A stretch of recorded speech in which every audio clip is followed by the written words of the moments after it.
स्वागत है आप सभी का हमारे चैनल पर। पिछली वीडियो में हमने एंशियंट इंडियन हिस्ट्री यानी कि प्राचीन भारत का इतिहास पूरा कर लिया था। आज की इस वीडियो में हम मिडेवल इंडियन हिस्ट्री यानी कि मध्यकालीन भारत का इतिहास प्रारंभ करने जा रहे हैं। इससे पहले हिस्ट्री में हमने मॉडर्न इंडियन हिस्ट्री की है, एंशियंट हिस्ट्री की है। उन सभी की PDF आपको हमारे वेबसाइट पर मिल जाएगी, जिसका लिंक इस वीडियो के डिस्क्रिप्शन में है। तो वहाँ से आप उन सभी चैप्टर्स की PDF को डाउनलोड कर लीजिएगा। इसके अलावा जो अदर सब्जेक्ट चल रहे हैं उनकी क्विजेज़ को भी आप ज़रूर अटेम्प्ट कीजिएगा और हमारा टेलीग्राम चैनल भी ज़रूर ज्वाइन कर लें।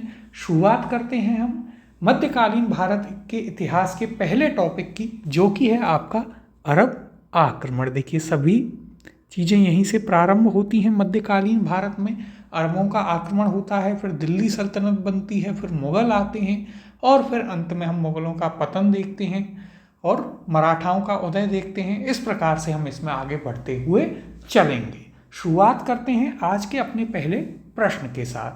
पैगंबर हज़रत मोहम्मद का जन्म हुआ था। ऑप्शन है आपके पास ए 570 ईस्वी में, ऑप्शन बी है 622वीं ईस्वी में, ऑप्शन सी दिया गया है 642वीं ईस्वी में, या फिर ऑप्शन नंबर डी 670वीं ईस्वी में। सही उत्तर है इसका ऑप्शन नंबर ए 570वीं ईस्वी में पैगंबर हज़रत मोहम्मद साहब का जन्म हुआ था। कौन थे ये? तो देखिए, इस्लाम के संस्थापक माने जाते हैं मोहम्मद साहब या फिर पैगंबर हज़रत मोहम्मद साहब। जन्म होता है 570 ईस्वी में। कहाँ पर होता है इनका जन्म? तो देखिए, इनका जन्म होता है मक्का में। आप सुनते भी होंगे मक्का मदीना, तो वहाँ मक्का में इनका जन्म होता है। यदि हम बात करें तो देखिए, इनके पिता कौन थे? तो पैगंबर हज़रत मोहम्मद साहब के जो पिता थे उनका नाम था अब्दुल्ला। क्या नाम था? उनका नाम था अब्दुल्ला। यदि इनकी माता की बात करें तो इनकी माता का नाम क्या था? तो माता का नाम था अमीना। क्या नाम था? अमीना। और यदि हम बात करें इनकी पत्नी की, तो देखिए, पत्नी का नाम क्या था? पत्नी का नाम था खदीजा। ये आपको इनके फैमिली के बारे में चीज़ें याद रखनी है।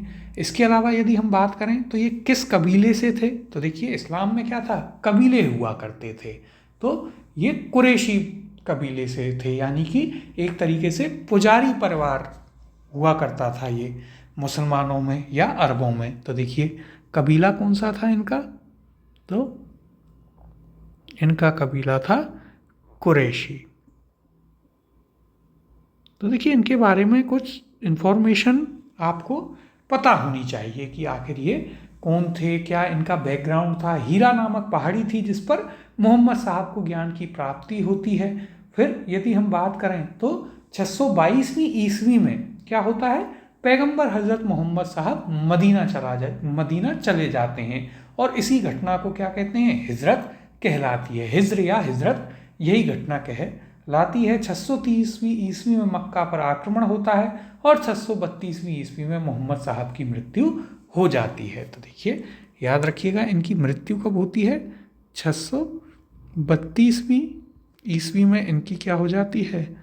मृत्यु हो जाती है। फिर यदि हम बात करें, एक और चीज़ आप याद रखिएगा, 622वीं ईस्वी में कब? तो देखिए, 622वीं ईस्वी में कहाँ चले जाते हैं? ये मदीना जाते हैं और इसी को क्या कहते हैं? इसी को हिज्र या हिजरत कहते हैं। हिज्र की रात यदि आपने सुना होगा तो उसे क्या कहते हैं? उसे हिजरत या हिज्र कहते हैं। फिर मोहम्मद साहब के जो उत्तराधिकारी थे उनको खलीफा कहा जाता है। इनके उत्तराधिकारी को क्या कहा जाता है? देखिए, यहाँ पर हम आपको बता देते हैं। इनके उत्तराधिकारी क्या कहलाते हैं? इनके उत्तराधिकारी को कहते हैं खलीफा।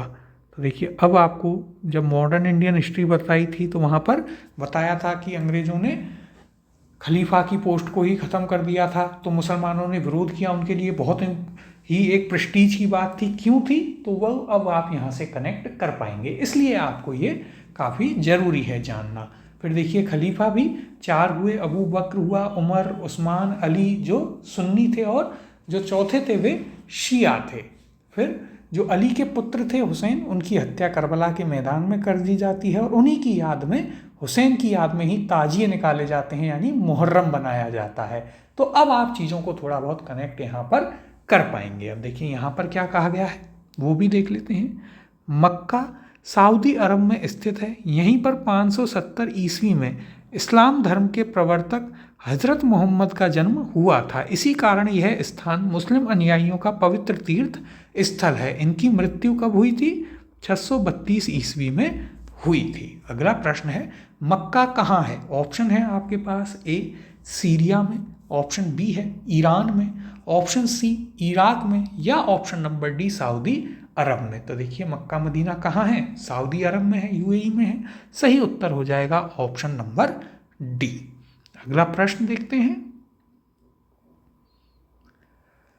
हिंद भारत की जनता के संदर्भ में हिंदू शब्द का प्रथम बार प्रयोग किया गया था। ऑप्शन है ए यूनानियों के द्वारा, ऑप्शन बी है रोमवासियों के द्वारा, ऑप्शन सी दिया है चीनियों के द्वारा, या फिर ऑप्शन नंबर डी अरबों के द्वारा। और देखिए यूपीएससी प्रीलिम्स में भी पूछा जा चुका है, इंपॉर्टेंट फैक्ट है, याद रखिएगा इसे। हिंदू जो शब्द है वह किसके द्वारा दिया गया है? वह अरबों के द्वारा दिया गया है, यानी कि ऑप्शन नंबर डी आपका सही उत्तर होगा। अब देखिए हम अपने आप को बड़े, जो लोग धर्मवाद और इन सभी चीज़ों में मानते हैं, वे कहते हैं हम तो हिंदू हैं, बड़े उससे कि हम गर्व से कहो हम हिंदू हैं। बिल्कुल गर्व होना चाहिए, लेकिन हमें धर्म में आपस में नहीं लड़ना चाहिए कि जिस शब्द पर आप गर्व कर रहे हैं वह भी अरबों के द्वारा यानी मुस्लिमों के द्वारा ही दिया गया है। ये चीज़ भी आपको पता होनी चाहिए। अब यहाँ पर यदि हम इसकी चर्चा करें तो देखिए, ऋग्वेद में उल्लिखित भरत कबीले के नाम पर इस देश का नाम भारत पड़ा है। ये हम आपको एंशिएंट इंडियन हिस्ट्री में बता चुके हैं। फिर परंपरा अनुसार दुष्यंत के पुत्र भरत के नाम पर हमारे देश का नाम भारत पड़ा है। कुछ विद्वानों के अनुसार ऋषभदेव के ज्येष्ठ पुत्र भरत के नाम पर इस देश का नाम भारत पड़ा। ईरानियों ने इस देश को हिंदुस्तान कहकर संबोधित किया है। किसने? ईरानियों ने। फिर आगे देखिए, तथा यूनानियों ने यानी ग्रीक्स ने क्या नाम दिया? इंडिया दिया। हिंद यानी भारत की जनता के संदर्भ में हिंदू शब्द का सर्वप्रथम प्रयोग किसके द्वारा? अरबों के द्वारा किया गया था। तो देखिए याद रखिएगा, आपको हिंदुस्तान नाम किसने दिया है? ईरानियों ने दिया है। इंडिया किसने दिया है? यूनानियों यानी ग्रीक्स ने दिया है। और हिंदू शब्द किसने दिया है? तो वह दिया है किसने? अरबों ने। अब अगला प्रश्न देखते हैं। भारत पर पहला मुस्लिम आक्रमण किस वर्ष हुआ? ऑप्शन है आपके पास, ए 647 में, ऑप्शन बी है 1013 में, ऑप्शन सी है 711 में, या फिर ऑप्शन नंबर डी इनमें से कोई नहीं। तो देखिए सही उत्तर है इसका ऑप्शन नंबर डी, इनमें से कोई नहीं। अब देखिए यदि हम बात करें भारत पर होने वाले मुस्लिम आक्रमणों की, तो देखिए सबसे पहला जो भारत पर आक्रमण किया गया, मुस्लिम आक्रमण या मुस्लिम इन्वेजन जो हुआ है वह किसके दौर में हुआ है?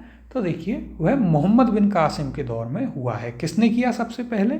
तो देखिए मोहम्मद बिन कासिम, ये पहला मुगल था या अरब था जिसने भारत पर आक्रमण किया था, फर्स्ट था, पहला व्यक्ति। फिर यदि हम बात करें तो कारण क्या था?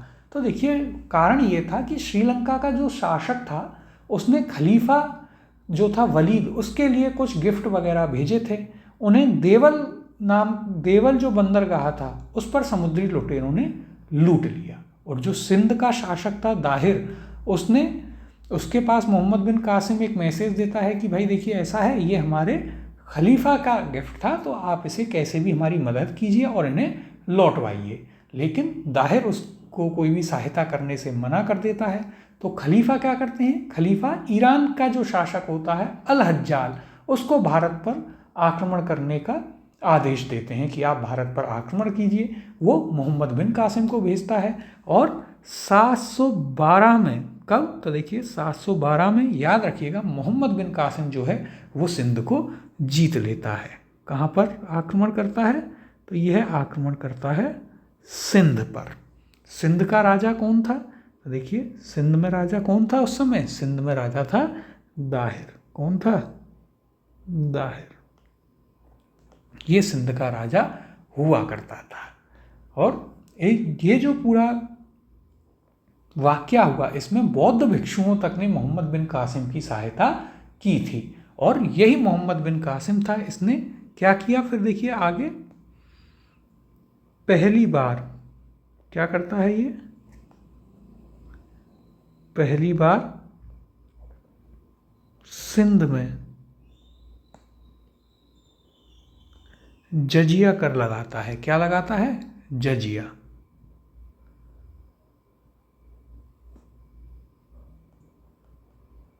जजिया लागू करता है। तो देखिए यहाँ तक की जो ये कहानी है, यह आपको पता होनी चाहिए। अब जजिया क्या था? तो ये राजनीतिक कर होता था जो गैर मुसलमानों पर लगाया जाता था। फिर मोहम्मद बिन कासिम देखिए जब सिंध पर कब्जा कर लेता है तो वो सिंध में कई सारे प्राथमिक शिक्षा केंद्र भी स्थापित करवाता है। और ये सारी आपको जो जानकारी है, ये पूरी जानकारी आपको कहाँ से मिलती है इस आक्रमण की? तो ये चचनामा एक पुस्तक है, उसमें आपको जानकारी मिलती है। किसमें? चचनामा में। कहाँ से मिलती है? चचनामा से आपको यह जानकारी मिलती है। याद रखिएगा, इंपॉर्टेंट फैक्ट है ये, आपसे पूछा जा सकता है। चच क्या था? तो देखिए चच वैसे दाहिर के पिता का नाम था। तो ये चीज़ भी आपको यहाँ पर याद रखनी है। जब आक्रमण होता है तो दाहिर भी इसमें मारा जाता है। तो देखिए यहाँ तक आपको ये चीज़ याद रखनी है। अब आगे हम इस पर चर्चा भी कर लेते हैं, क्या कहा गया है। तो देखिएगा, भारत पर पहला सफल मुस्लिम आक्रमण 712 ईस्वी में अरब आक्रमणकारी मोहम्मद बिन कासिम के नेतृत्व में हुआ था। मोहम्मद बिन कासिम से पूर्व 711 ईस्वी में उबैदुल्लाह के नेतृत्व में एक अभियान दल भेजा गया, परंतु वह पराजित हुआ और मारा गया। इराक के हाकिम अल हज्जाज ने मोहम्मद बिन कासिम के नेतृत्व में अरबों को सिंध पर आक्रमण करने के लिए भेजा। किसने भेजा था? हाकिम अल हज्जाज ने। भारी संघर्ष के बाद अरबों ने 712 ईस्वी में सिंध पर विजय प्राप्त कर ली। उस समय सिंध पर दाहिर का शासन था। फारसी ग्रंथ चचनामा से अरबों द्वारा सिंध विजय की जानकारी आपको मिलती है। तो देखिए यही चीज़ें हमने आपको बताई हैं, पूरी कहानी आपको बताई। याद रखना है क्या? तो देखिए इसमें सबसे पहले आपको याद रखना है, पहला जो मुगल आक्रमण हम कहें तो वह कब हुआ? 711 में। लेकिन सफल कब हुआ? 712 में। किसके नेतृत्व में? मोहम्मद बिन कासिम के नेतृत्व में। कारण क्या था कि जो श्रीलंका का शासक था उसने खलीफा को कुछ गिफ्ट भेजे। और अब हमारे यहाँ तो लुटेरे आज तक हैं, तो उस टाइम भी होंगे। उन्होंने देवल नामक जो बंदरगाह था वहाँ पर उस गिफ्ट को लूट लिया। सिंध के पास सिंध का शासक दाहिर था, उससे मोहम्मद बिन कासिम ने कहा कि यार आप हमारी मदद कीजिए, हमारे खलीफा के गिफ्ट लूट लिए गए हैं, उन्हें आप हमें दिलवाइए। उसने मदद करने से मना कर दिया। तो खलीफा ने आदेश दिया ईरान के शासक अल हज्जाज को कि भारत पर आक्रमण कर दो। और 712 में मोहम्मद बिन कासिम जो है वो सिंध को जीत लेता है और वहाँ पर पहली बार सिंध में जजिया कर भी लागू करता है। ये सारी जानकारी आपको कहाँ से मिलती है? चचनामा से मिलती है। अब अगले प्रश्न की ओर चलते हैं। मोहम्मद बिन कासिम द्वारा सिंध की विजय कब हुई? ऑप्शन है आपके पास, ए 713 ईस्वी में, ऑप्शन बी है 716 ईस्वी में, ऑप्शन सी 712 ईस्वी में, या फिर ऑप्शन नंबर डी दिया गया है 719 ईस्वी में। सही उत्तर है इसका ऑप्शन नंबर सी, 712 ईस्वी में। पूरी कहानी अभी आपको बताई, तो अब यह आपको एकदम अच्छे से याद रहना चाहिए। अगला प्रश्न है, भारत में प्रथम मुस्लिम आक्रमणकारी था। ऑप्शन है आपके पास, ए कुतुबुद्दीन ऐबक, ऑप्शन बी है महमूद गजनी, ऑप्शन सी दिया है मोहम्मद बिन कासिम, और ऑप्शन नंबर डी है मोहम्मद गौरी। अब देखिए यहाँ पर जो ऑप्शन दिए गए हैं उनमें से सही उत्तर होगा आपका option number C, Mohammad bin Qasim. यहाँ पर जो ऑप्शन है उनमें से। और इसके अलावा यदि हम बात करें कि सबसे पहले किसने आक्रमण किया, तो वो कौन था? वो था 711 में उबैदुल्ला। किसने किया था? ओवरऑल यदि देखा जाए तो वह व्यक्ति था उबैदुल्ला। लेकिन हम सफल लोगों की बात अधिक करते हैं, तो जो सफल हुआ वो कौन था? मोहम्मद बिन कासिम। अब यहाँ पर देखिए क्या कहा गया, इसे भी देख लेते हैं। प्रश्नगत विकल्पों में भारत में प्रथम मुस्लिम आक्रमणकारी मोहम्मद बिन कासिम था। 712 ईस्वी में मोहम्मद बिन कासिम के नेतृत्व में सिंध पर अरब आक्रमण हुआ, किंतु उसका कोई स्थायी परिणाम नहीं हुआ था। अब अगला प्रश्न देखते हैं। भारत पर सर्वप्रथम मुस्लिम आक्रमणकारी थे। ऑप्शन है ए गजनी के, ऑप्शन बी है गोर के, ऑप्शन सी अरब के, या फिर ऑप्शन नंबर डी उपयुक्त में से कोई नहीं। यानी कि सबसे पहले जो मुस्लिम आक्रमणकारी आए वे किस क्षेत्र से आए? सही उत्तर है इसका ऑप्शन नंबर सी, अरब से। कहाँ से आए थे? अरब से। कौन आया था? मोहम्मद बिन कासिम आया था 712 ईस्वी में। फिर बाद में आपके कौन आते हैं? देखिए सबसे पहले अरब आक्रमण होता है, एक आप याद रखिएगा। सबसे पहले कौन करते हैं? सबसे पहले अरब आक्रमण करते हैं। अरबों के बाद भारत पर तुर्क आक्रमण करते हैं। कौन करते हैं? तुर्क। और तुर्कों के बाद करते हैं अफगान, जो कि मोहम्मद गौरी आया या फिर मोहम्मद महमूद गजनवी आया, वे सभी क्या थे? अफगान थे। तो देखिए जो क्रम है भारत पर बाहरी आक्रमणों का वो क्या है? अरब, तुर्क और अफगान। इस क्रम को भी आप जरूर याद रखिएगा। अब यहाँ पर यदि हम चर्चा करें तो क्या कहा गया है, देखिएगा। भारत पर सर्वप्रथम अरब के मुसलमानों का आक्रमण हुआ। कहाँ के मुसलमानों का? अरब के मुसलमानों का। कब? 636 ईस्वी में हुआ था। यह आक्रमण खलीफा उमर के समय में बंबई के निकट ठाणे पर हुआ, परंतु यह आक्रमण असफल रहा। भारत पर पहला सफल आक्रमण 712 ईस्वी में मोहम्मद बिन कासिम द्वारा किया गया, जो हमने आपको पूरी कहानी सुनाई। खलीफा अल वालिद के शासनकाल में यह आक्रमण हुआ था। मोहम्मद बिन कासिम के आक्रमण के समय सिंध का शासक दाहिर था। इसने सिंध 712 ईस्वी में तथा मुल्तान 713 ईस्वी में जीता था। तो यहाँ पर देखिए क्रम जरूर याद रखिएगा। सबसे पहले भारत पर अरब लोग आक्रमण करते हैं, फिर तुर्क आक्रमण करते हैं, और फिर उसके बाद कौन करता है? अफगान आक्रमण करते हैं। और जो आपका महमूद गजनवी था वह क्या था? वह तुर्क ही था। अब अगला प्रश्न है, मोहम्मद बिन कासिम था। ऑप्शन है आपके पास ए तुर्क था, ऑप्शन बी है मंगोल था, आगे देखते हैं ऑप्शन सी अरब था, या फिर ऑप्शन नंबर डी तुर्क अफगान था। सही उत्तर है इसका option number C. Mohammad bin Qasim क्या था? अरब था। देखिए मोहम्मद बिन कासिम अरब का निवासी था। वह इराक के शासक अल हज्जाज का भतीजा और दामाद दोनों था। जिस समय उसने सिंध पर आक्रमण किया वहाँ का शासक कौन था? दाहिर था। तो देखिए जो ईरान का राजा हुआ करता था कौन? अल हज्जाज। तो मोहम्मद बिन कासिम उसका भतीजा और दामाद दोनों ही था। अब अगले प्रश्न की ओर चलते हैं। चचनामा के अनुसार 6वीं और 7वीं शताब्दी में सिंधु देश की राजधानी क्या थी? ऑप्शन है आपके पास ए देवल, ऑप्शन बी है अरोड़, ऑप्शन सी लोधवा, या फिर ऑप्शन नंबर डी बाड़मेर। तो देखिए इंपॉर्टेंट क्वेश्चन है क्योंकि बुक से रिलेट करके पूछा गया है। सही उत्तर है इसका option number B Arora. Chachnama के अनुसार उस समय सिंध देश की राजधानी क्या थी? तो वह थी अरोड़। अब देखिए यहाँ पर यदि हम इसकी बात करें तो क्या कहा गया? चचनामा के अनुसार 6वीं और 7वीं शताब्दी में सिंधु देश यानी सिंध की राजधानी क्या थी? अरोड़ हुआ करती थी। ध्यातव्य है कि चचनामा सिंध के इतिहास से संबंधित एक पुस्तक है। इस पुस्तक में चच राजवंश के इतिहास तथा अरबों द्वारा सिंध विजय का वर्णन किया गया है। अब अगला प्रश्न देखते हैं। इनमें से कौन गजनी राजवंश का संस्थापक था? ऑप्शन है आपके पास ए अल्पतगीन, ऑप्शन बी है महमूद, ऑप्शन सी है सेबुक्तगीन, या फिर ऑप्शन नंबर डी इस्माइल। सही उत्तर है यहाँ पर ऑप्शन नंबर ए अल्पतगीन।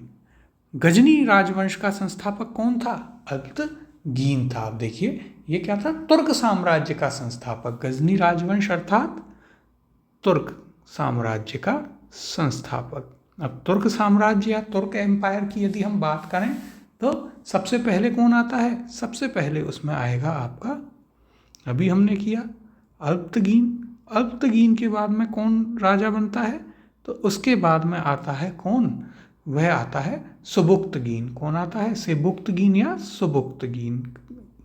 कई जगह आपको इस नाम से भी यह लिखा मिलेगा, तो सेबुक्तगीन या सुबुक्तगीन एक ही है, कंफ्यूज ना हो।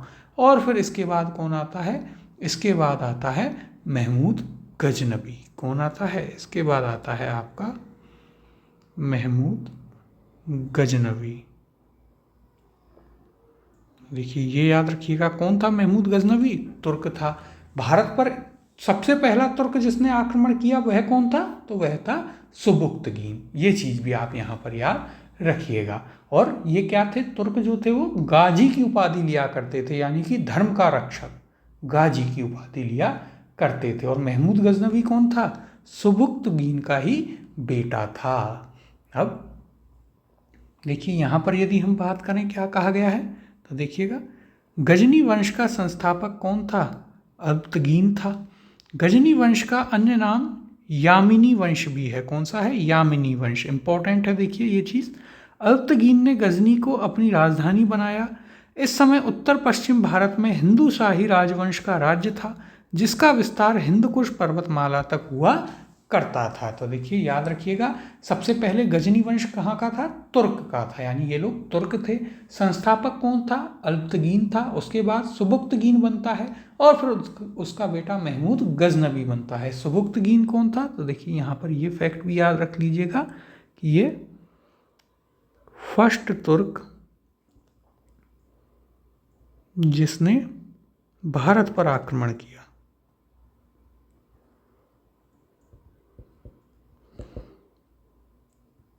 जिसने भारत पर आक्रमण किया। तो ये पॉइंट भी आप याद रखेंगे। अगला प्रश्न देखते हैं। कथन ए, महमूद गजनी ने भारत पर 17 बार आक्रमण किए। कारण आर, वह भारत में स्थायी मुस्लिम शासन की स्थापना करना चाहता था। नीचे दिए गए कूट से सही उत्तर चुनिए। कूट दिया गया है ए, ऑप्शन ए है, ए तथा आर दोनों सही हैं तथा आर ए की सही व्याख्या है। ऑप्शन बी है आपके पास, ए तथा आर दोनों सही हैं परंतु आर ए की सही व्याख्या नहीं है। ऑप्शन सी है, ए सही है परंतु आर गलत है। और ऑप्शन डी है, ए गलत है परंतु आर सही है। अब देखिए यहाँ पर देखते हैं इसे, दोनों कथनों को पुनः एक एक बार आराम से देखते हैं। कथन ए क्या कहता है, महमूद गजनी ने भारत पर 17 बार आक्रमण किए। तो यह कथन तो आपका बिल्कुल सही है। कारण क्या बताता है इसका, आर, वह भारत में स्थायी मुस्लिम शासन की स्थापना करना चाहता था। तो यह आपका बिल्कुल गलत कथन है।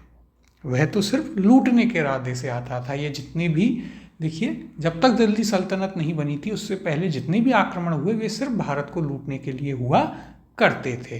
तो यानी कि यहाँ पर आपका कथन ए तो सही है परंतु कथन आर बिल्कुल गलत है। तो उत्तर हो जाएगा ऑप्शन नंबर सी, ए सही है परंतु आर गलत है। अब देखिए महमूद गजनवी के बारे में यहाँ पर बात कर लेते हैं। इसका किसका बेटा था, सुबुक्तगीन का बेटा था।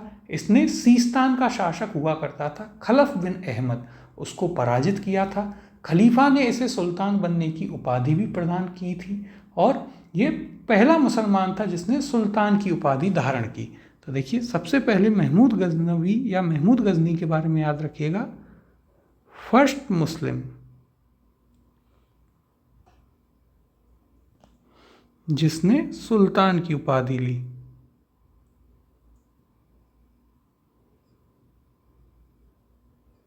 जिसने क्या ली, सुल्तान की उपाधि ली।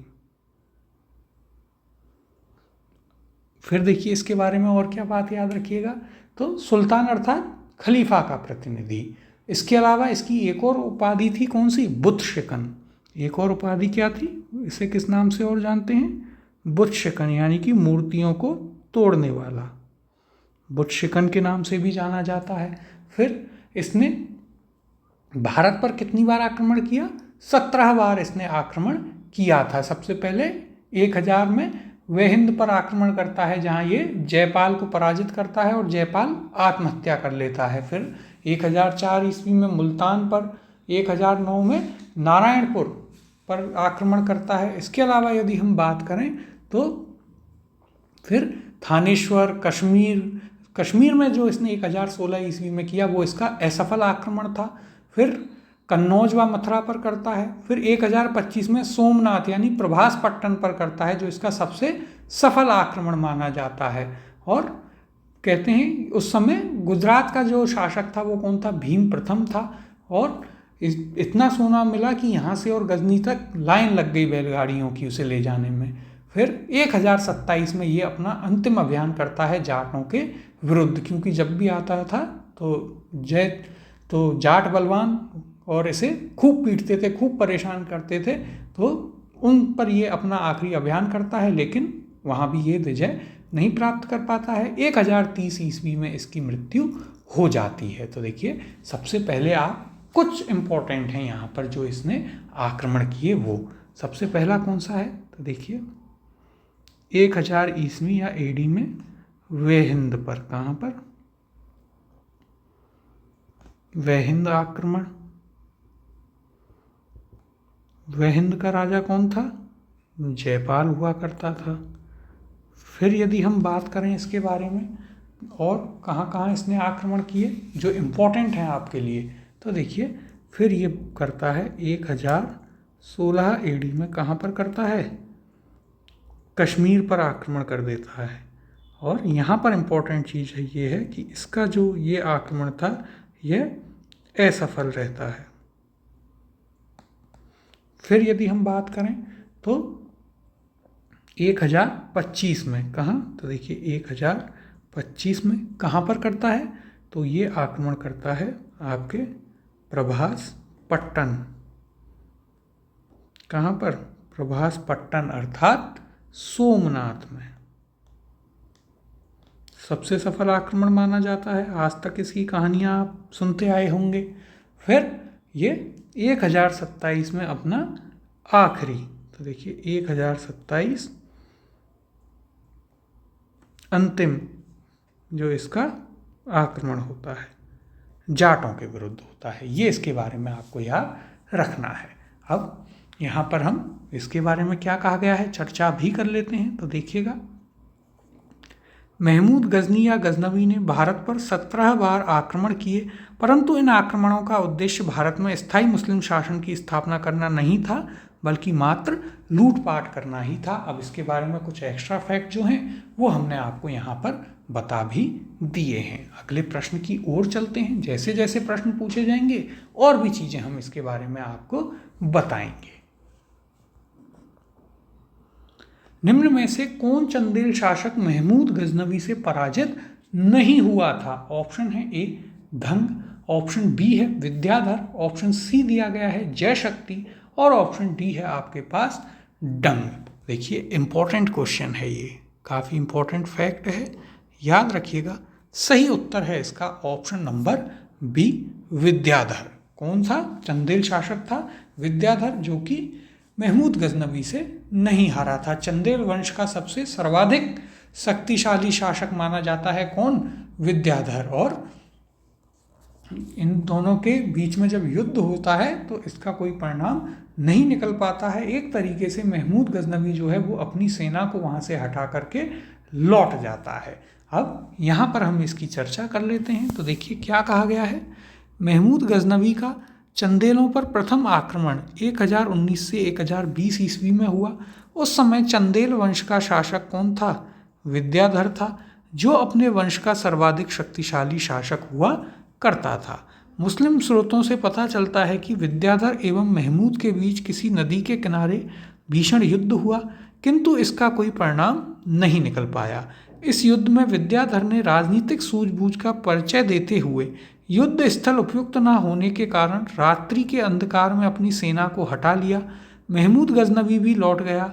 इस प्रकार विद्याधर अकेला ऐसा हिंदू शासक था जिसने मुसलमानों का सफलतापूर्वक प्रतिरोध किया।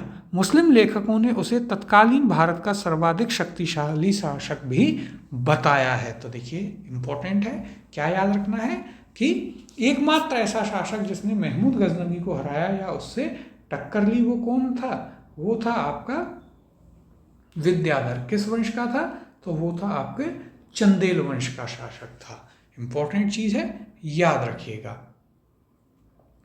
अब अगला प्रश्न है, किस चंदेल राजा ने महमूद गजनवी का सामना किया था? ऑप्शन है आपके पास, ए कुमारपाल ने, ऑप्शन बी है भीम द्वितीय ने, ऑप्शन सी विद्याधर ने, या फिर ऑप्शन नंबर डी अर्णोराज ने। सही उत्तर है इसका ऑप्शन नंबर सी विद्याधर ने। अगला प्रश्न देखते हैं,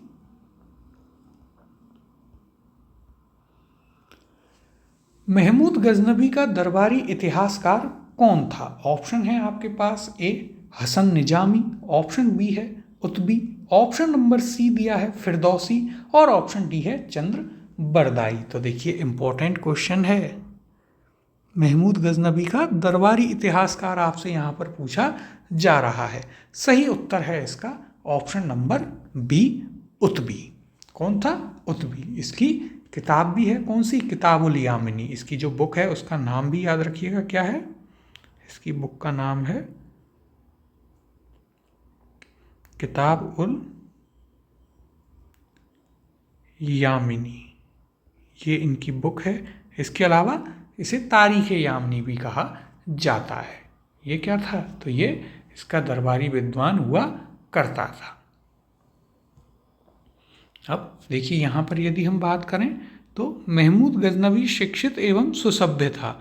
तब देखिए हमारे लिए एक आक्रांता था, आक्रमणकारी था, लेकिन राजा थे, ये उनका काम था युद्ध लड़ना, आक्रमण करना, लेकिन शिक्षित था और सभ्य व्यक्ति भी था। वह विद्वानों एवं कलाकारों का सम्मान करता था। उसने अपने समय के महान विद्वानों को गजनी में एकत्रित किया था। उसका दरबारी इतिहासकार कौन था? उतबी था इतिहासकार। उसने किताब उल यामिनी अथवा तारीख यामिनी नामक ग्रंथ की रचना की थी। तो देखिए यहाँ क्या पूछा है? दरबारी इतिहासकार पूछा है। यदि आप क्वेश्चन को ध्यान से पढ़ेंगे तब आप इसे सही कर पाएंगे। यदि दरबारी विद्वान पूछेगा तो कौन कौन आते हैं? तो फिर देखिए फिरदौसी आता है, ये क्या था? ये भी दरबारी विद्वान थे। महमूद गजनवी के जो राज्य था उसमें ही क्या थे, लेकिन ये दरबारी विद्वान थे, इतिहासकार नहीं थे। इसके अलावा यदि हम बात करें तो अलबरूनी भी हुआ करते थे इसी के दरबार में। कौन थे? अलबरूनी भी हुआ करते थे। और कौन थे? तो देखिए एक और नाम याद रखिएगा, वैहाकी। कौन? वैहाकी। ये तीनों कौन थे? ये तीनों दरबारी विद्वान थे। और दरबारी इतिहासकार कौन था? उतबी था। तो ये आप याद रखिएगा। फिरदौसी कौन है? जिन्होंने शाहनामा लिखी है। इनकी पुस्तक का क्या नाम है? इनकी पुस्तक का नाम है शाहनामा। इंपॉर्टेंट चीजें हैं, देखिए याद रखिएगा। इसे ईरान का राष्ट्रीय ग्रंथ है शाहनामा।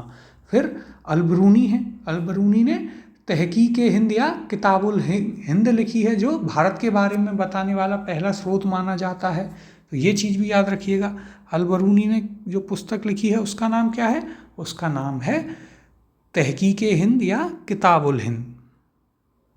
क्या नाम है? तो देखिएगा,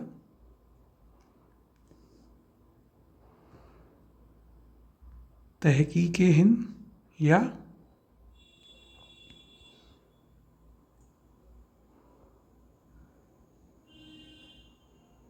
किताबुल हिंद, ये इनकी पुस्तक का नाम है। फिर ये चीज़ याद रखिएगा, इम्पोर्टेंट है और भारत के बारे में बताने वाला स्रोत है। अब अगला प्रश्न है, शाहनामा का लेखक फरिश्ता किसके दरबार से संबंधित था? ऑप्शन है आपके पास, ए सुबुक्तगीन से, ऑप्शन नंबर बी है महमूद गजनवी के से। आगे देखते हैं ऑप्शन। देखिए अगला ऑप्शन क्या दिया गया है? अगला ऑप्शन है आपके पास मोहम्मद गौरी के से, या ऑप्शन नंबर डी अल्तगीन के से। तो देखिए यहाँ पर यदि हम इस क्वेश्चन की बात करें तो ये क्वेश्चन है आपका डिलीटेड। क्यों? क्योंकि देखिए शाहनामा का लेखक फरिश्ता दे रखा है, लेकिन शाहनामा का लेखक फरिश्ता तो था ही नहीं। कौन था शाहनामा का लेखक? तो वो था फिरदौसी। कौन था?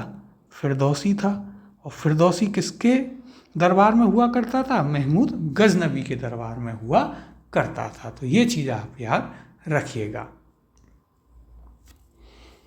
तो ये आपको याद रखना है। अब देखिए यहाँ पर यदि हम चर्चा करें, यहाँ क्या दिया गया है इस प्रश्न के बारे में, तो देखिए यहाँ भी कहा है कि जो प्रश्न दिया गया है वो त्रुटिपूर्ण है, क्योंकि शाहनामा का लेखक कौन है? फरिश्ता ना होकर कौन है? फिरदौसी है। और यह महमूद गजनबी के दरबार का प्रसिद्ध विद्वान कवि था। इससे पूर्व के होमर की उपाधि दी जाती है। क्या कहा जाता है इसे? पूर्व का होमर की उपाधि से दी जाती है। फिर फरिश्ता के बारे में यदि बात करें तो फरिश्ता ने तारीख़ फरिश्ता और गुलशन ए इब्राहिमी नामक किताबें लिखी हैं। इसका पूरा नाम मोहम्मद कासिम हिंदू शाह अस्तारबादी फरिश्ता था। यह कुछ समय तक अहमदनगर के शासक मुर्तजा निजाम शाह के दरबार में रहा तथा बाद में बीजापुर चला गया। इसकी पुस्तक तारीख़ फरिश्ता बीजापुर के शासक इब्राहिम आदिल शाह द्वितीय को समर्पित थी। इसके बारे में हम आगे डिटेल से बात भी करेंगे। अब अगले प्रश्न की ओर चलते हैं। शाहनामा का लेखक कौन था? ऑप्शन है आपके पास ए उतबी, ऑप्शन नंबर बी है फिरदौसी, ऑप्शन सी दिया गया है अलबरूनी और ऑप्शन नंबर डी है बरनी। सही उत्तर है इसका option number B Firdausi. Shahnama का लेखक कौन था? फिरदौसी था, जिसे आप पूर्व का हिमर भी कहते हैं। तो देखिए एक फैक्ट ये भी ऐड कर लीजिएगा, क्या कहते हैं इसे? पूर्व का होमर भी इसे कहा जाता है। इंपॉर्टेंट फैक्ट है। और उतबी कौन था? तो देखिए उतबी मोहम्मद गजनबी का या गजनी का क्या था? दरबारी इतिहासकार था, जिसने किताबुल यामनी लिखी है। फिरदौसी ने क्या लिखी है? शाहनामा, जो कि ईरान का राष्ट्रीय ग्रंथ माना जाता है। अब अगला प्रश्न देखते हैं।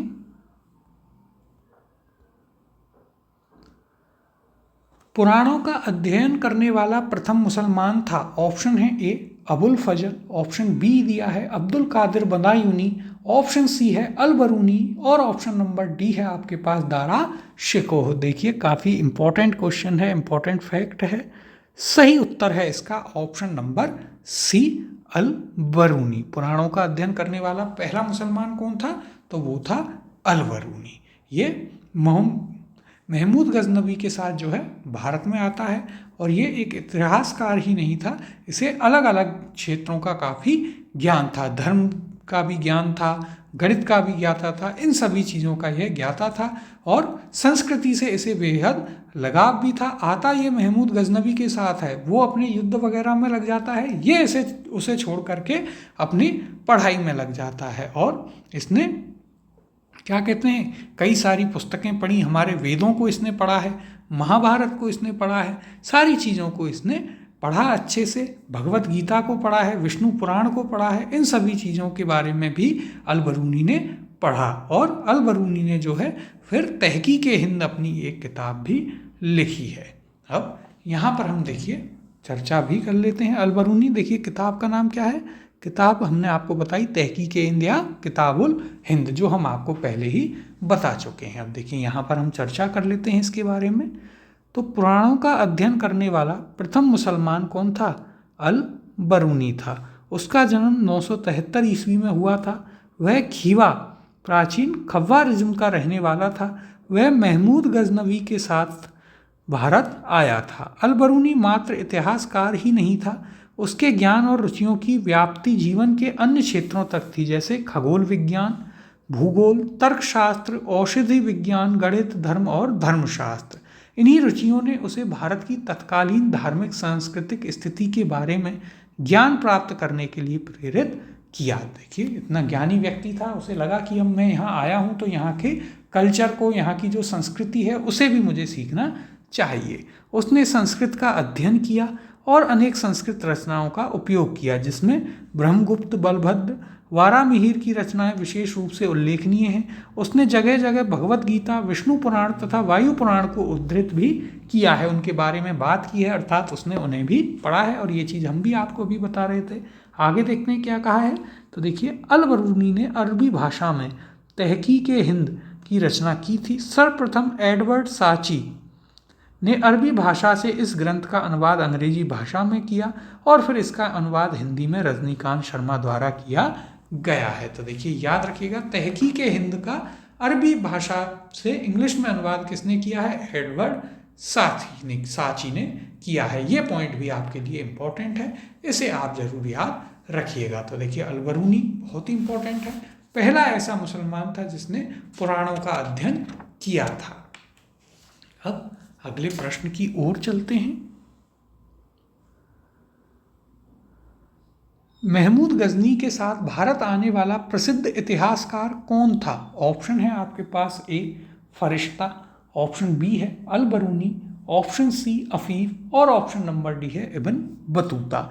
सही उत्तर है इसका option number B Al-Biruni. Bharat कौन आया था महमूद गजनी के साथ? तो वह आया था कौन सा इतिहासकार?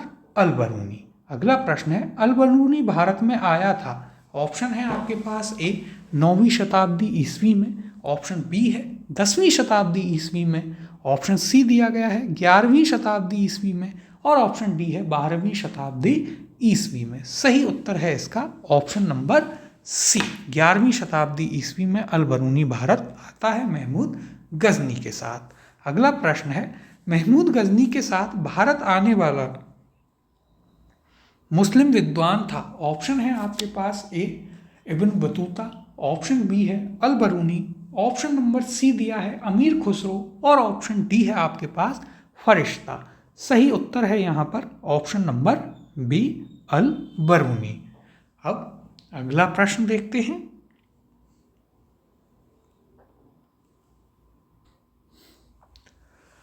निम्नलिखित कथनों में से कौन अल-बरूनी के संबंध में सही नहीं है? ऑप्शन दिए गए हैं आपको। ए वह एक धर्मनिरपेक्ष लेखक था, ऑप्शन बी है उसका ग्रंथ उस समय के जीवंत भारत से प्रभावित था, ऑप्शन सी वह संस्कृत का विद्वान था और ऑप्शन नंबर डी है वह त्रिकोणमिति का विशेषज्ञ था। देखिए एक एक करके यदि हम देखें क्या पूछा है कि अल-बरूनी के संबंध में कौन सा सही नहीं है।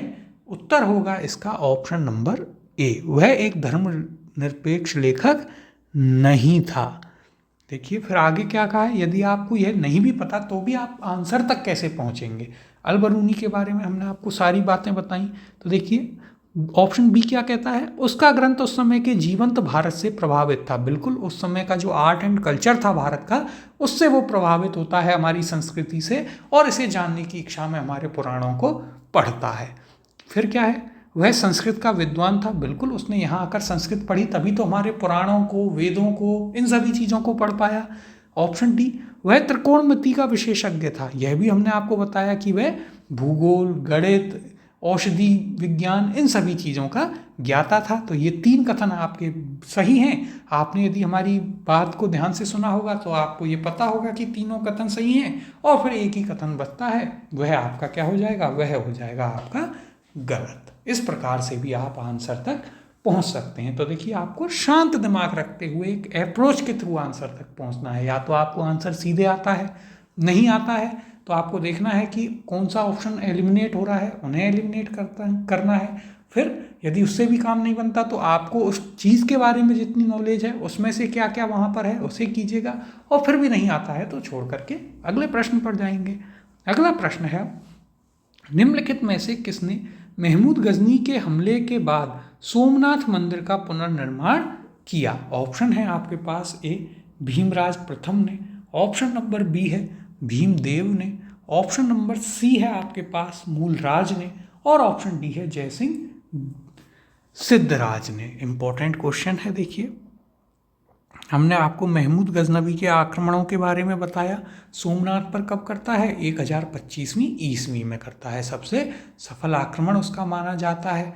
तो उस समय भीमराज प्रथम क्या था? वह गुजरात का शासक था, भीम प्रथम। लेकिन और उसका पुनर्निर्माण कौन करवाता है? तो पुनर्निर्माण करवाता है भीमदेव प्रथम या भीम प्रथम ही। ऑप्शन नंबर बी आपका सही उत्तर होगा। अब देखिए यहाँ पर यदि हम बात करें तो महमूद गजनवी के सोमनाथ मंदिर पर आक्रमण के समय यहाँ का शासक कौन था? भीमदेव प्रथम था। महमूद मंदिर से अतुल संपत्ति लूटकर वापस लौट गया। महमूद के जाने के बाद भीमदेव प्रथम ने सोमनाथ मंदिर का पुनर्निर्माण करवाया था। तो यही चीज़ आपको याद रखनी है। हमने इसीलिए वहाँ पर आपको बताया भी था, नीचे राजा का नाम लिखवाया था शासक का, कि गुजरात का शासक कौन था, भीमदेव प्रथम था, या भीम प्रथम भी आपको नाम देखने को मिल सकता है। तो बिल्कुल भी कंफ्यूज नहीं होना है, और उसी ने फिर इसका पुनर्निर्माण करवाया। अब अगले प्रश्न की ओर चलते हैं। हाल ही में प्रधानमंत्री ने वेरावल में सोमनाथ मंदिर के निकट नए सर्किट हाउस का उद्घाटन किया। सोमनाथ मंदिर के बारे में निम्नलिखित कथनों में से कौन से सही हैं? तो देखिए, उस समय ये करंट में रहा इसलिए पूछा है, लेकिन हमें तो सोमनाथ मंदिर के बारे में कौन से कथन सही हैं, मेन पार्ट ये है क्वेश्चन का, इस पे ध्यान देना है। कथन देखते हैं। पहला, सोमनाथ मंदिर ज्योतिर्लिंग देव मंदिरों में से एक है। दूसरा, अल बरूनी ने सोमनाथ मंदिर का वर्णन किया है। तीसरा कथन है, सोमनाथ मंदिर की प्राण प्रतिष्ठा, जो आज का मंदिर है, उसकी स्थापना राष्ट्रपति एस राधाकृष्णन द्वारा की गई थी, सर्वपल्ली राधाकृष्णन के द्वारा की गई थी। नीचे दिए गए कूट का प्रयोग कर सही उत्तर चुनिए। ऑप्शन है आपके पास ए, केवल पहला और दूसरा सही है। ऑप्शन बी है, केवल दूसरा और तीसरा सही है। ऑप्शन सी है, केवल पहला और तीसरा सही है। या फिर ऑप्शन नंबर डी, पहला, दूसरा और तीसरा तीनों ही सही हैं। और देखिए, यूपीएससी प्रीलिम्स में पूछा है, बहुत ही शानदार क्वेश्चन है। अब आप इसी से अंदाज़ा लगा सकते हैं कि यूपीएससी जो है किस लेवल पर जाकर के क्वेश्चन पूछती है, कि उसने, यदि वो करंट से भी रिलेटेड है, तो उसने ये तक पूछा है कि उस मंदिर की प्राण प्रतिष्ठा किसके द्वारा की गई थी। तो इसलिए देखिए, आपको चीज़ों को बहुत डेप्थ में पढ़ना है, और स्पेशली आरपीएससी का जो पैटर्न आ रहा है, तो वहाँ पर आपको ऐसे सवाल देखने को जरूर मिलेंगे, और एग्जैक्ट ऐसे ही सवाल छपेंगे, और फिर सब लोग परेशान होते हैं कि ये कहाँ से आया, हमें तो पता ही नहीं चला। अब एक एक करके इन कथनों को भी देख लेते हैं। पहला कथन क्या कहता है? पहला कथन कहता है कि सोमनाथ मंदिर ज्योतिर्लिंग देव मंदिरों में से एक है। तो देखिए, जो 12 ज्योतिर्लिंग हैं उनमें से सोमनाथ मंदिर भी एक है, तो यह आपका बिल्कुल सही है। फिर दूसरा कहता है, अल बरूनी ने सोमनाथ मंदिर का वर्णन किया है, तो यह भी बिल्कुल सही कथन है। जब अल बरूनी अपनी यात्रा का वर्णन करता है, तो उसमें वह सोमनाथ मंदिर का जिक्र करता है। तीसरा है, सोमनाथ मंदिर की प्राण प्रतिष्ठा, जो आज के समय में मंदिर है, वो राष्ट्रपति एस राधाकृष्णन द्वारा की गई थी। तो यह आपका कथन है गलत। राष्ट्रपति के द्वारा तो की गई थी, लेकिन डॉक्टर राजेंद्र प्रसाद के द्वारा की गई थी। किसके द्वारा? डॉक्टर राजेंद्र प्रसाद के द्वारा इसकी प्राण प्रतिष्ठा की गई थी। यानी कि सिर्फ पहला और दूसरा कथन ही आपका बिल्कुल सही है। तो उत्तर हो जाएगा ऑप्शन नंबर ए, केवल 1 और 2। यहाँ पर देख लेते हैं क्या कहा गया है। तो देखिएगा, सोमनाथ मंदिर गुजरात राज्य में अरब सागर के तट पर अवस्थित है। कहाँ पर है? तो ये है आपका गुजरात में। श्री सोमनाथ मंदिर 12 ज्योतिर्लिंग देव मंदिरों में से एक है। इस मंदिर का उल्लेख अल बरूनी द्वारा अपनी यात्रा वृतांत में किया गया था। फिर ध्यातव्य है कि 11 मई 1951 को भारत के प्रथम राष्ट्रपति डॉक्टर राजेंद्र प्रसाद ने मौजूदा मंदिर प्रांगण में प्राण प्रतिष्ठा की थी। तो देखिए, यही फैक्ट्स हमने आपको ऊपर बताए हैं, तो ये जरूर याद रखिएगा। बहुत ही इंपॉर्टेंट क्वेश्चन है, कभी भी आपसे एज इट इज उठा के पूछ लिया जा सकता है। इन 3 कथनों को एज इट इज उठा करके रख दिया जाएगा, आपसे क्वेश्चन किया जाएगा, और फिर सभी लोग इसमें परेशान हो जाएंगे कि ये तो क्या ही पूछ लिया। अब अगला प्रश्न देखते हैं। किसने एक तरफ संस्कृत मुद्रा लेख के साथ चांदी के सिक्के निर्मित किए? ऑप्शन है आपके पास, A Mohammad bin Qasim, option number B है Mahmud Ghaznavi, option number C दिया है शेर शाह, या फिर ऑप्शन नंबर डी अकबर। तो देखिए, यह भी आपके लिए एक इम्पॉर्टेंट फैक्ट है। सही उत्तर है इसका option number B Mahmud Ghaznavi. Option number B इसका सही उत्तर होगा। महमूद गजनवी जो था, उसने संस्कृत मुद्रा लेखों के साथ ही चांदी के सिक्के जारी किए थे। वो उसके जो सिक्के थे, उनके दोनों तरफ अलग अलग भाषाएं हुआ करती थी। एक तरफ अरबी भाषा थी और एक तरफ संस्कृत भाषा हुआ करती थी। देखते हैं यहाँ क्या कहा गया है। तो देखिए, संस्कृत मुद्रा लेख के साथ चांदी के सिक्के महमूद गजनवी ने जारी किए थे। महमूद गजनवी द्वारा जारी चांदी के सिक्कों के दोनों तरफ 2 अलग अलग भाषाओं में मुद्रा लेख अंकित थे। ऊपरी भाग पर अंकित मुद्रा लेख अरबी भाषा में था तथा दूसरी तरफ अंकित लेख संस्कृत भाषा में था। इंपॉर्टेंट है, याद रखिएगा। अगला प्रश्न है, निम्नलिखित में से मध्य एशिया के किस शासक ने 1192 ईस्वी में उत्तर भारत को जीता? ऑप्शन है यहाँ पर, ए जलालुद्दीन मंगबरनी ने, ऑप्शन बी दिया गया है गजनी के महमूद ने, ऑप्शन नंबर सी है शिहाबुद्दीन मोहम्मद गौरी ने, और ऑप्शन नंबर डी है आपके पास चंगेज खान ने। तो देखिए 1192 तराइन का युद्ध पृथ्वीराज चौहान और मोहम्मद गौरी के बीच। तो सही उत्तर हो जाएगा option number C, Mohammad Ghori. अब देखिए मोहम्मद गौरी कहाँ का राजा था? तो यह भी गजनी प्रांत का ही राजा था और इसका वास्तविक नाम जो था वो मोहम्मद बिन साम था। तो देखिए वास्तविक नाम क्या था? मोहम्मद बिन साम था।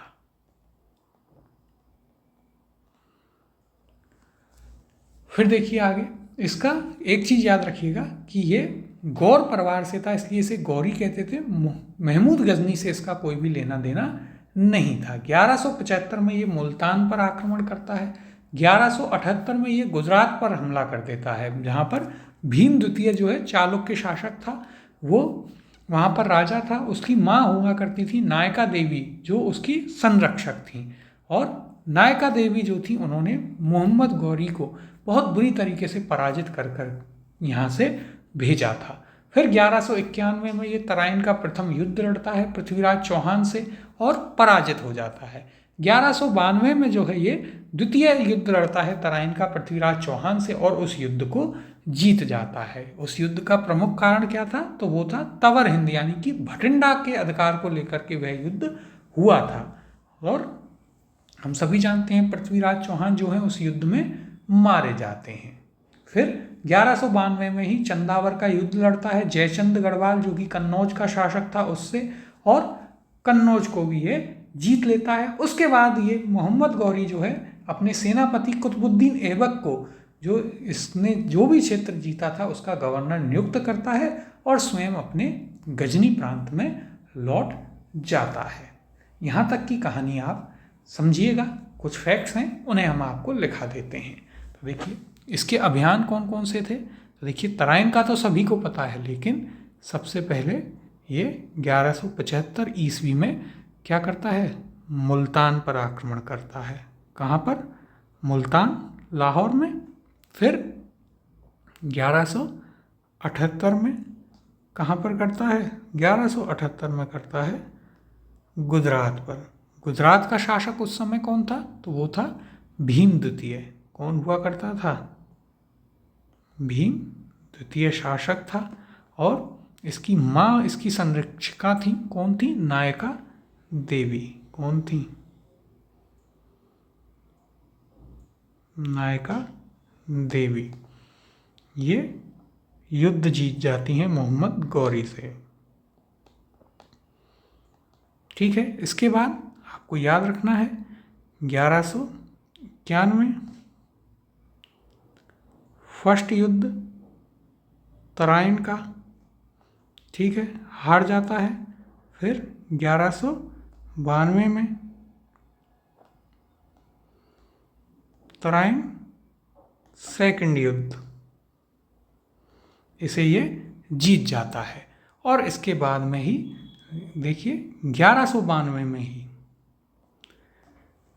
तराइन के दोनों युद्ध पृथ्वीराज चौहान के टाइम पर, तो लिखाने की जरूरत ही नहीं है, सभी को पता है। 1192 में ही फिर ये चंदावर का युद्ध।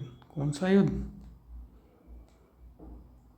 चंदावर का युद्ध, जो कहा जाता है, जो कहानी भी है कि संयोगिता जो थी, जो कि जयचंद जो था कन्नौज का शासक, उसकी बेटी थी पृथ्वीराज चौहान, उन्हें भगा करके उनके साथ विवाह कर लेते हैं। तो वो इसलिए भी गौरी को बुलाते हैं, मोहम्मद गौरी को, उससे लड़ने के लिए, और सहायता भी करते हैं। और फिर बाद में जब वो मोहम्मद गौरी को जाने को कहते हैं तो मोहम्मद गौरी अपनी बात से पलट जाता है और फिर वो जयचंद गढ़वाल के साथ भी युद्ध करता है। किस किस के साथ? तो देखिए ये युद्ध होता है किसके साथ? जयचंद के साथ, जो कि कहाँ का शासक था? जो कि था कन्नौज का शासक। ये इस युद्ध को हार जाता है और इसके बाद गौरी कुतुबुद्दीन ऐबक को विजित क्षेत्रों का गवर्नर नियुक्त कर देता है। अब यहाँ पर यदि हम आगे बात करें इसके बाद क्या होता है, तो 1205 में एक बार फिर से मोहम्मद गौरी का अभियान भारत में होता है, खोखरों के विरुद्ध अभियान होता है। इस युद्ध में मोहम्मद गौरी घायल हो जाता है और 1206 में उसकी मृत्यु हो जाती है और उसकी मृत्यु के बाद जो है कुतुबुद्दीन ऐबक भारत में गुलाम वंश की नींव रखता है और 1206 से दिल्ली सल्तनत की शुरुआत होती है। अब देखिए यहाँ पर हम चर्चा कर लेते हैं, यहाँ क्या कहा गया है देखिएगा।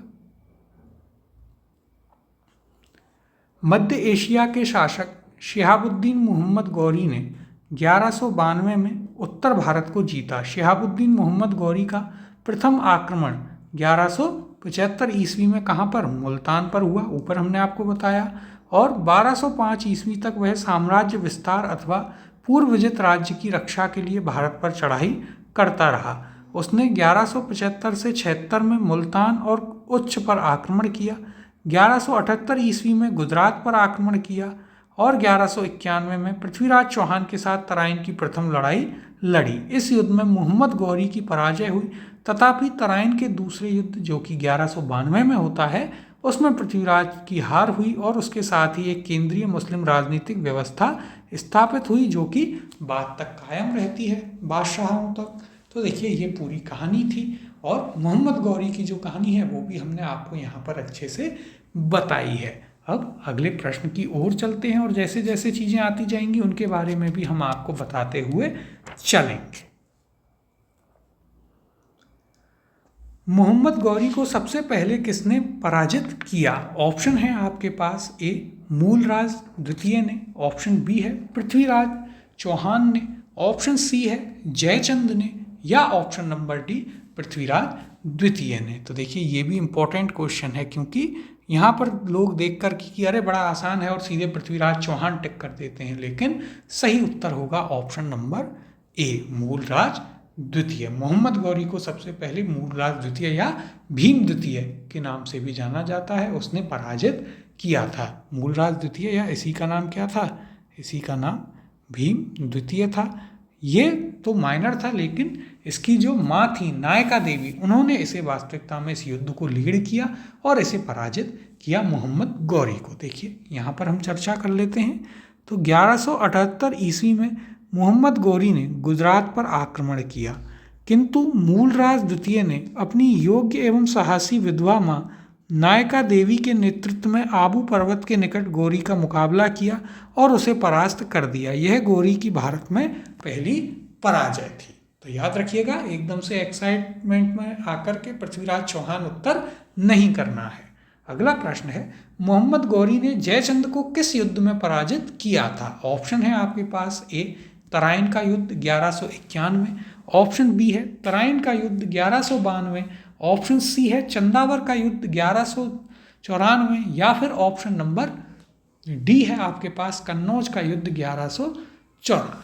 तो देखिए सही उत्तर है यहाँ पर ऑप्शन नंबर सी चंदावर का युद्ध। हमने आपको बताया था किस किस के बीच होता है, जयचंद गढ़वाल और मोहम्मद गौरी के बीच में। और यहाँ इस युद्ध को जीतने के बाद गौरी कुतुबुद्दीन ऐबक को जो है गवर्नर नियुक्त कर देता है। अब देखिएगा यहाँ पर 1194 ईस्वी में चंदावर के युद्ध में मोहम्मद गौरी ने कन्नौज के गढ़वाल राजा जयचंद को पराजित किया था।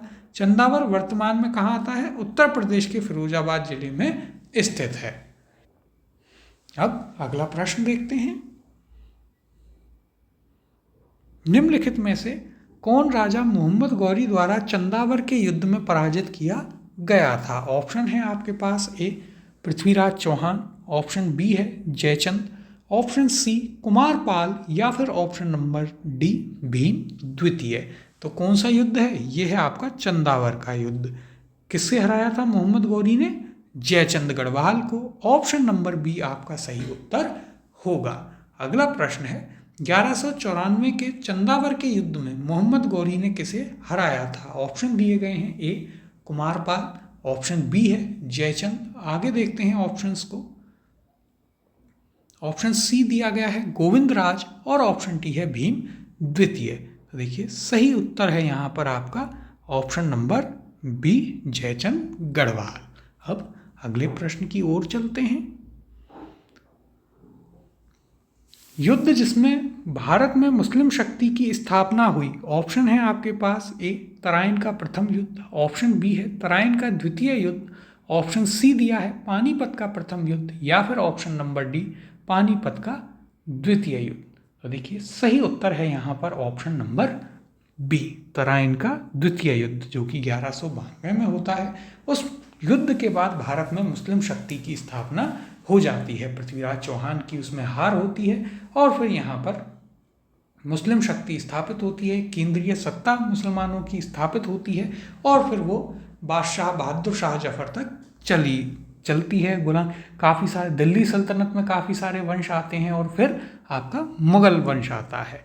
देखिए यहाँ पर 1192 ईस्वी में तराइन के द्वितीय युद्ध में मोहम्मद गौरी द्वारा पृथ्वीराज चौहान की पराजय के बाद भारत में मुस्लिम शक्ति की स्थापना हुई। गौरी की सजगता और श्रेष्ठ युद्ध प्रणाली के कारण मुसलमानों की जीत हुई। यह युद्ध भारतीय इतिहास में अत्यधिक महत्वपूर्ण था। अब अगला प्रश्न देखते हैं। निम्नलिखित नामों को कालानुक्रम में व्यवस्थित करें व नीचे दिए गए कूट से सही उत्तर प्राप्त करें। नाम दिए गए हैं, पहला चंगेज खां, दूसरा महमूद गजनवी, तीसरा मोहम्मद गौरी और चौथा तैमूर। कूट दिए हैं ऑप्शन ए 1 2 3 4, ऑप्शन बी है 2 3 1 4, ऑप्शन सी 3 4 1 2 और ऑप्शन डी 4 1 2 3। अब देखिए यदि आपको ये है कि साहब हमें तो चंगेज़ खां तैमूर इनके बारे में पता ही नहीं है कब आए कब गए, लेकिन आपको एक चीज़ तो पता है कि महमूद गजनवी पहले आया और फिर मोहम्मद गौरी आया, यानी कि 2 3 से पहले आएगा। तो एक पॉइंट तो आपको ये मिल गया। फिर देखिए यदि हम बात करें तो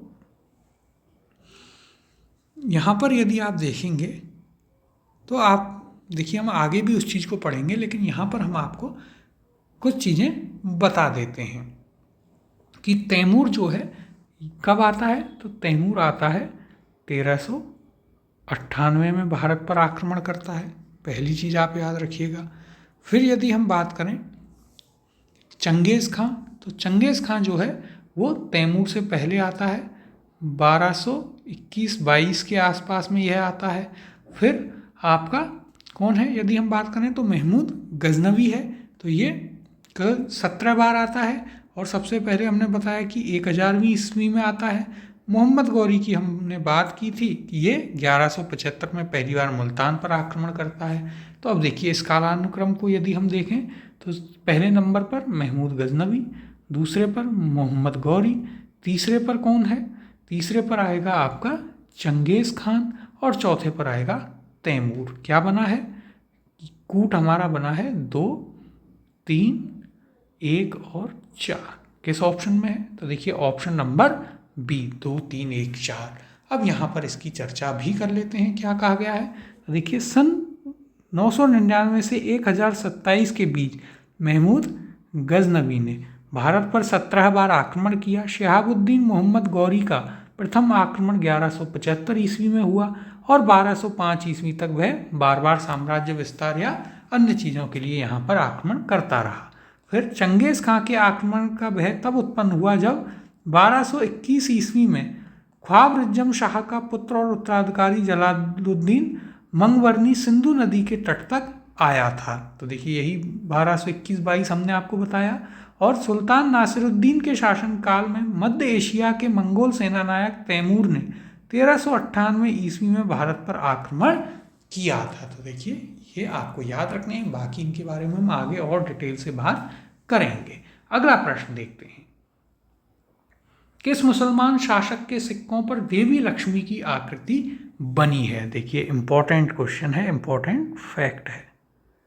ऑप्शन दिए गए हैं आपको, ए मोहम्मद गौरी के सिक्कों पर, ऑप्शन बी दिया गया हुआ है अलाउद्दीन खिलजी के सिक्कों पर, ऑप्शन सी है अकबर के सिक्कों पर और ऑप्शन नंबर डी उपयुक्त में से कोई नहीं। सही उत्तर है इसका option number A Mohammad Ghori. Mohammad Ghori के जो सिक्के थे उन पर लक्ष्मी माता का चित्र बना हुआ है और देवनागरी लिपि में उस पर कुछ चीज़ें लिखी हुई हैं। एक और चीज़ याद रखिएगा, ख्वाजा मोइनुद्दीन चिश्ती जो थे वो भी मोहम्मद गौरी के साथ ही भारत में आए थे। अब देखिए यहाँ पर यदि हम बात करें तो मोहम्मद गौरी के सिक्कों पर देवी लक्ष्मी की आकृति बनी है और दूसरी तरफ कलमा अरबी में खुदा हुआ है, तो ये आपको याद रखना है। और संस्कृत में एक तरफ और एक तरफ अरबी में किसके द्वारा लिखवाया गया था?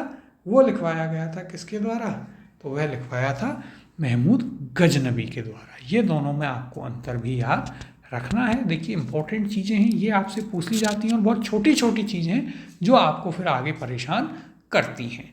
अब अगले प्रश्न की ओर चलते हैं।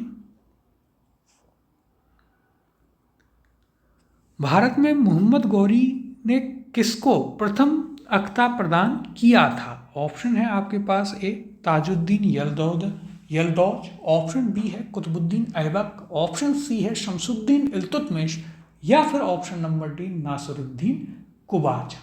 देखिए सही उत्तर है यहाँ पर option number B Qutubuddin Aibak. Qutubuddin Aibak जो है उसको मोहम्मद गौरी ने उसको सर्वप्रथम अख्ता यहाँ पर प्रदान किया था, यानी कि जब वो कई क्षेत्रों को जीत लेता है तो उसे अपने प्रतिनिधि के रूप में यहाँ पर बिठा करके जाता है। और कुतुबुद्दीन ऐबक जो है जब तक मोहम्मद गौरी जिंदा रहा वह उस गद्दी पर नहीं बैठता है। जब मोहम्मद गौरी मर जाता है 1206 में उसकी मृत्यु हो जाती है, उसके बाद ही 1206 में दिल्ली सल्तनत की स्थापना करता है कौन?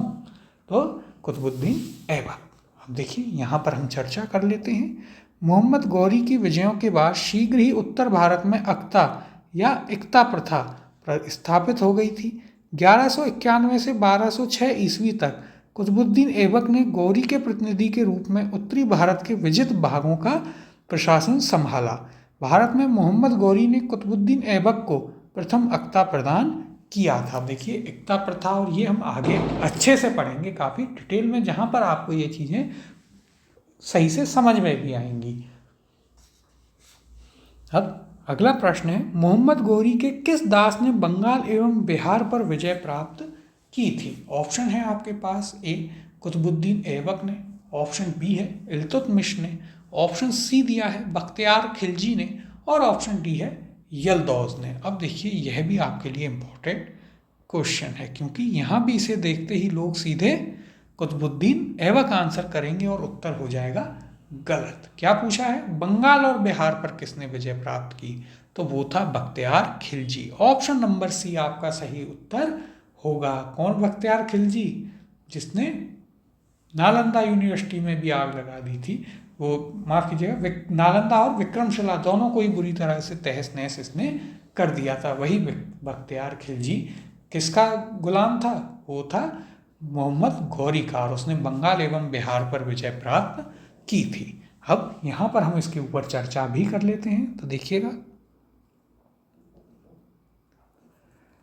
मोहम्मद गौरी के एक साधारण दास इख्तियारुद्दीन मोहम्मद बिन बख्तियार खिलजी ने बिहार की विजय की तथा नालंदा एवं विक्रमशिला बिहार को तहस नहस कर दिया। उसने 1198 से 1203 ईस्वी के मध्य में बंगाल पर आक्रमण किया। उस समय वहाँ का शासक लक्ष्मण सेन था। कौन था बंगाल का शासक? लक्ष्मण सेन था। वह बिना युद्ध किए ही भाग निकला। तुर्की सेना ने राजधानी नदिया में प्रवेश कर बुरी तरह लूटपाट की। राजा की अनुपस्थिति में नगर ने आत्मसमर्पण कर दिया। लक्ष्मण सेन ने भागकर पूर्वी बंगाल में शरण ली और वहीं कुछ समय तक वहीं से शासन करता रहा। फिर देखिए बख्तियार खिलजी ने भी संपूर्ण बंगाल को जीतने का प्रयत्न नहीं किया और बख्तियार खिलजी ने लखनौती को अपनी राजधानी बनाया, और इसीलिए इसे बिहार में तुर्क सत्ता का वास्तविक संस्थापक भी माना जाता है। तो यदि पूछा जाए कि बिहार या बंगाल में, उस समय तो बंगाल में ही आता था बिहार, कि वहाँ पर मुस्लिम जो साम्राज्य है उसकी स्थापना किसने की? तो वह की थी किसने? बख्तियार खिलजी ने। अब अगला प्रश्न देखते हैं। बिहार का प्रथम मुस्लिम विजेता कौन था? ऑप्शन है ए मलिक इब्राहिम, ऑप्शन बी दिया है इल्तुतमिश, ऑप्शन सी है आपके पास बख्तियार खिलजी, और ऑप्शन डी दिया गया है आपको अली मर्दान खिलजी। सही उत्तर होगा option number C Bakhtiyar Khilji. अगला प्रश्न है, बिहार में तुर्क सत्ता का वास्तविक संस्थापक कौन था? ऑप्शन है ए मलिक हिसामुद्दीन, ऑप्शन बी है इब्न बख्तियार खिलजी, आगे देखते हैं ऑप्शन नंबर सी इब्राहिम और ऑप्शन नंबर डी दरिया खां नुहानी। तो सही उत्तर होगा यहाँ पर ऑप्शन नंबर बी इब्न बख्तियार खिलजी। अब अगले प्रश्न की ओर चलते हैं।